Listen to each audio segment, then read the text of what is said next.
Gate খুলে রেখেই মানে গেট খুলে যায়নি, গেটটা এসে দেখছি খোলা।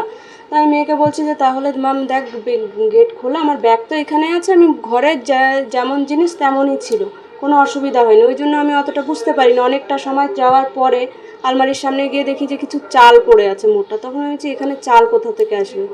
আমার রান্না সকালেই হয়ে যায়। কটার সময় গেছিলেন আপনি? স্কুলে আমি গেছিলাম 12:40 বাড়ির থেকে বেরিয়েছি, আর 1:40 আমি বাড়িতে ঢুকেছি। মানে তালাটা দেওয়া ছিল না, এমনি গ্রিলটা টানা ছিল। কি জিনিস ছিল?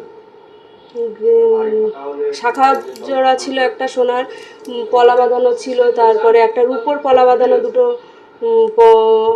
রূপোর চামচ, একটা বাটি, আর রূপোর কোমর, ওই মেয়েদের কোমর বিছে মতন থাকে ওরকম, আর দুটো ব্যাগ মিলে হয়তো, আর একটা সোনার চেন ছিল আমার ওই টাকার ব্যাগে। আর দুটো ব্যাগ মিলে হয়তো 6-7 হাজার টাকা হবে টোটাল। সন্দেহ করছেন কারা?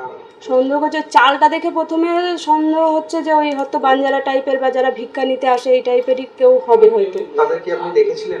না, আমি দেখিনি, কিন্তু আমাদের আশেপাশে কয়েকজন ভাই বললেন যে ওরা হচ্ছে এরকম সামনে বসে থাকতে দেখেছে। কারণ আমি যখন এসেছি তখন কেউই ছিল না বাড়িতে, আমি বুঝতেই পারিনি যে চুরি হয়ে গেছে। কখন বুঝতে পারেন যে এই ঘটনা? সেটা অনেকটা পরে, সেটা দুপুরের পরেই হবে।